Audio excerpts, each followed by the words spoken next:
Hey guys, and welcome back to another video, and today we have my review of the 9th series of modern Doctor Who, which of course starred Peter Capaldi and Jenna Coleman.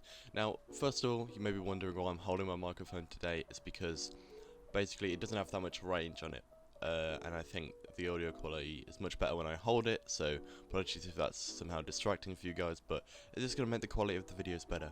I know I'm not making these reviews in order of when they came out, or chronologically, but it's my channel, so just accept it.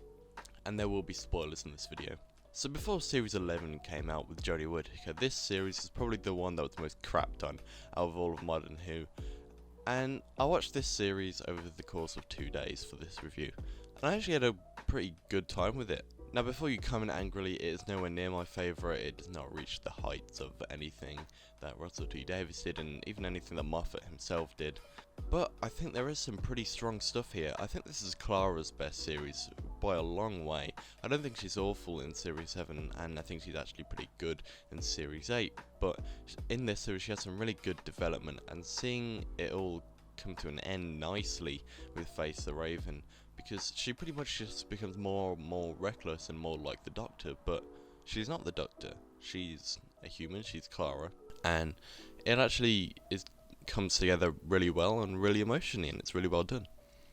Obviously this series has Seventh Son, which is one of the most praised episodes out of New Who as a whole, not only being a good episode on its own, but having great meanings behind it. Most of the episodes in this series are also two-parters, and out of them, I probably enjoyed 2 of them. So out of 8 episodes, I enjoyed 4. Out of the first 8, that is, because I believe I'm not including the specials here, but the way I prefer to review Christmas specials and other specials on their own. But yeah, so out of the first 8 episodes, I only really enjoyed 4 of them, and that's not great. And then that's considering there are another few episodes left that I didn't enjoy altogether either. But I will say the 2 parts that I did enjoy, Before the Flood and The Lake, were really great. They were really creepy, really unsettling, and a lot of fun. And it felt like a very Moffat story. Even though he didn't write it, it still felt like a very Moffat story. And I actually really liked the Saigon 2-parter, which I think many people didn't like, but I felt it was a cool idea, a bit of a continuation from the 50th anniversary. I just really enjoyed seeing the consequences of everything that went on in that anniversary.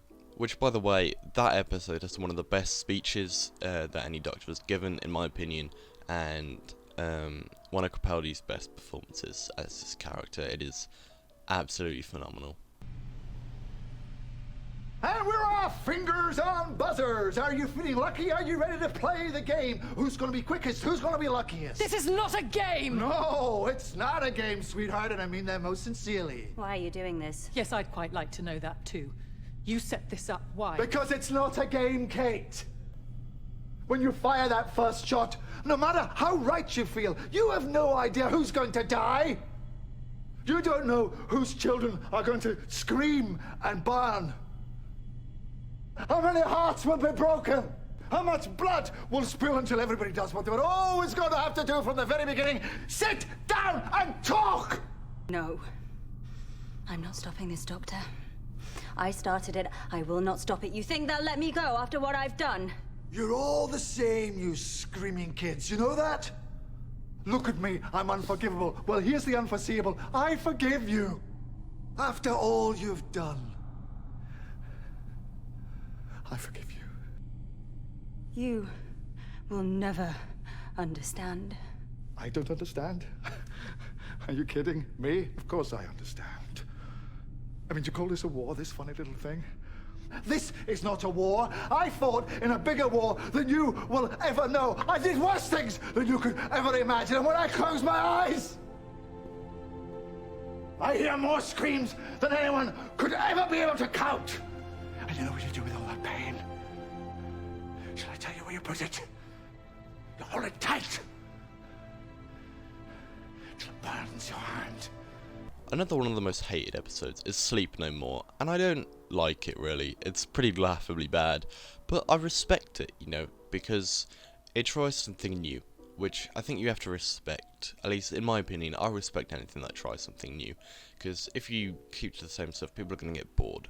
And even if it ends up bad, you've got to try new stuff at some point. And this episode tried a found footage take, and I didn't like it. It was pretty bad. But I respect it. The same as Love and Monsters. Okay, that was a really bad episode, but without the episode, we wouldn't have got Blink. So it took a risk, and in the long run, it paid off. It's given us some of the best episodes.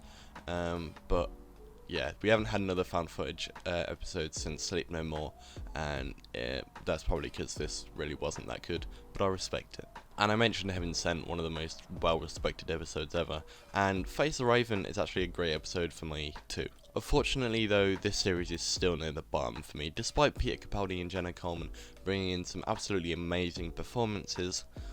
They can't save this series' other issues. Davros returns with Skaro in the first 2 episodes for no reason. It's played like it's a big deal, and it should be. It's Davros. We haven't seen him since series 4.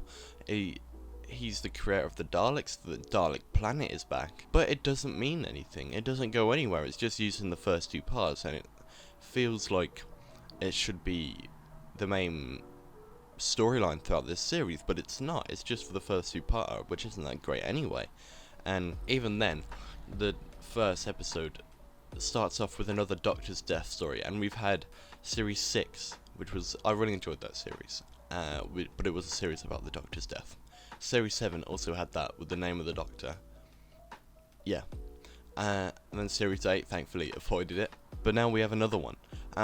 Granted, it doesn't last all the way through, but these first 2 episodes, it's just the same thing, and I don't need another series of it. Then we have Maisie Williams as Ashilda, of course from Game of Thrones, and I do not care that she is in this series one little bit.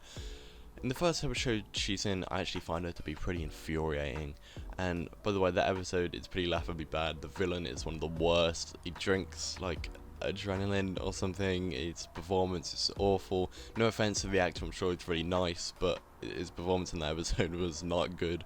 That was not it, Chief.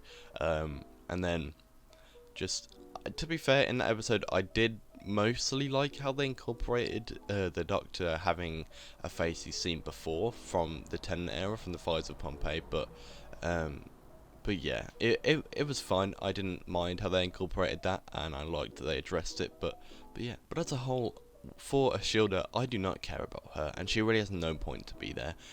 She is replaceable with anyone, and she's only there because she's a well-known actress and because she's talented. That's the only reason. She has no other reason to be in this series. We are told about this hybrid throughout the series, which is an interesting idea. We had a similar thing in series 3 with a Dalek and humanoid creature. And we're also told that the Doctor ran away from Gallifrey because he heard stories of the hybrid, which is a hybrid between Dalek and Time Lord. If that ended up being an actual thing, that someone just put something through our letterbox. If that had ended up being an actual thing, that could have been really interesting. There's no problem with that. Obviously, I don't have a problem with the Timeless Child revelation, and this would have been okay, but there's not really a hybrid. Like, there isn't one. So, basically, the Doctor didn't run away for the fun of it and for the adventure. He ran away because he was scared of something that didn't exist, and it kind of takes away from the character for me. Now, don't get me wrong, it doesn't mean that I can't enjoy past series or anything like that. I don't think that'll stop ever, but it's just, it doesn't, it's just really, it's one of the most underwhelming story arcs. The comedy is also very hit and miss.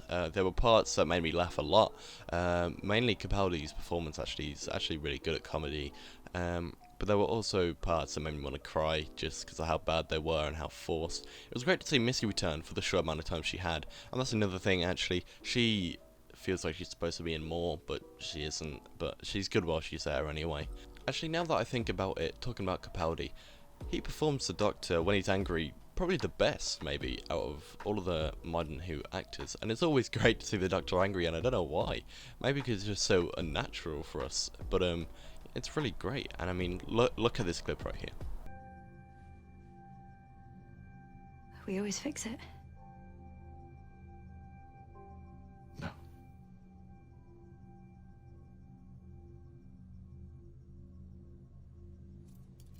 But you can.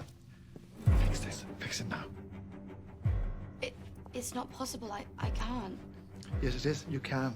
And you will, or this street will be over. I'll show you and all your fun little friends to the whole laughing world.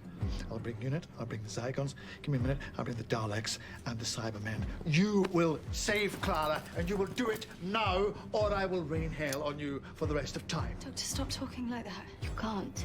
I can do whatever the hell I like. You've read the stories. You know who I am. And in all of that time, did you ever hear anything about anyone who stopped me? I know the Doctor. The Doctor The would never... Doctor is no longer here. You are stuck with me. And I will end you and everything you love. Doctor, for God's sake, will you stop? Now! I did this. Do you hear me? I did this. This is my fault. I don't care. That is an incredible clip. I love that moment. Capaldi is so good as the Doctor. I seriously mean it. I'm so glad. Even though his era was not great, but that was because of the writing. Capaldi, I'm glad we got him as a Doctor. He's a great Doctor. A lot of people hate Hellbent, and I don't hate it, but I don't like it. It was not good for me, and I wish we had a better return for Gallifrey. There's a fair amount I enjoy in this series, but unfortunately it ends up being fairly underwhelming, with some bright shines of greatness within the trash. I put Doctor Who Series 9 in meh-ish. Thank you guys so much for watching. I hope you enjoyed. Let me know what you thought of Doctor Who Series 9 in the comments below. Thank you guys so much for watching, and I will see you in the next one. Take care.